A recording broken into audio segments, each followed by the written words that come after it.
Bila mention KL je, mesti ramai terbayang pusat bandar kan? Apa kata ikut kami explore 3 taman yang special dekat KL ni?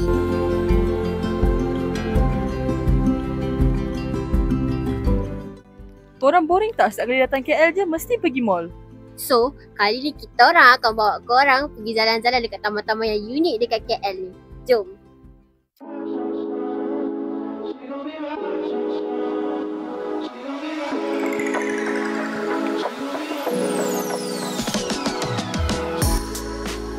First stop, Taman Tugu. Sebelum korang sampai pintu masuk, kena hiking sikit tau. Sekarang kita orang dekat Taman Tugu.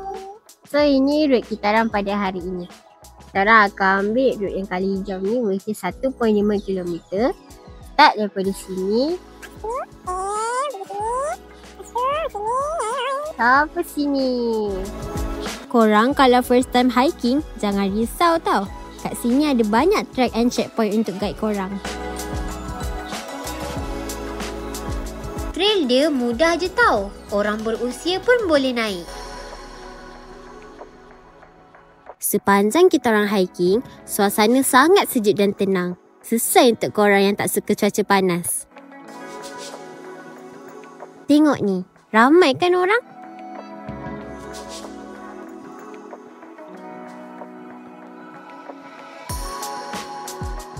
Sekarang kita dah tengok flora. Apa kata kita tengok fauna pula?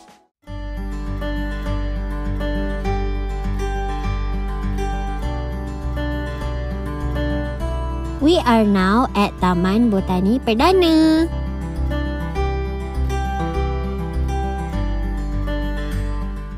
Korang tahu tak? Perdana Botanical Garden ni ialah taman tertua dekat KL. It has been open since 1888. Lagi tua daripada mak ayah saya.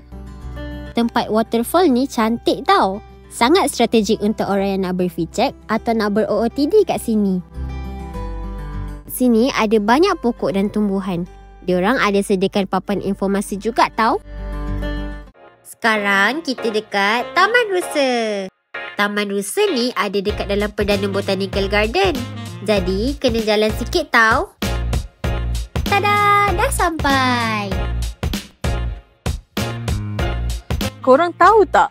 Rusa yang dalam Deer Park ni adalah rusa yang paling kecil di dunia, also known as kancil.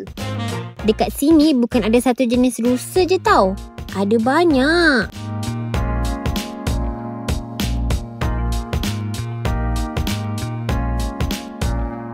Sekarang kita orang dekat Central Market. Kita orang ke sini untuk beli banana pudding dan Lego untuk piknik. Stay tune. On to our last location. So sekarang kita orang dekat Tasik Titi Wangsa. Kita orang akan piknik, tengok sunset dan juga buat Lego. Sini korang boleh sewa basikal dan spend time dengan family. Dekat Tasik Titi Wangsa ni ada water activity yang korang boleh cuba. Contohnya bumper boat dan juga kayak. Sebelah tempat permainan air ni ada restoran yang cantik dengan pemandangan tasik yang luas. Taman Tasik Titi Wangsa ni sangat besar.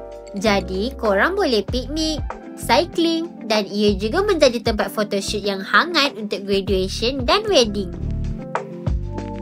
Lepas penat jalan-jalan, kita cari tempat untuk piknik sambil tengok sunset. Cantik kan sunset dekat sini? Kalau korang nak enjoy scenery sunset, sinilah tempatnya. Macam ni lah rupa Tasik Titi Wangsa pada waktu malam. Korang tahu tak, Tasik Titi Wangsa ni ialah tasik buatan manusia. Ya, dulu di sebelahnya adalah Lombok biji timah. Tapi dia diubah suai dan dijadikan sebagai taman rekreasi yang kita kenal sekarang, which is Taman Tasik Titi Wangsa.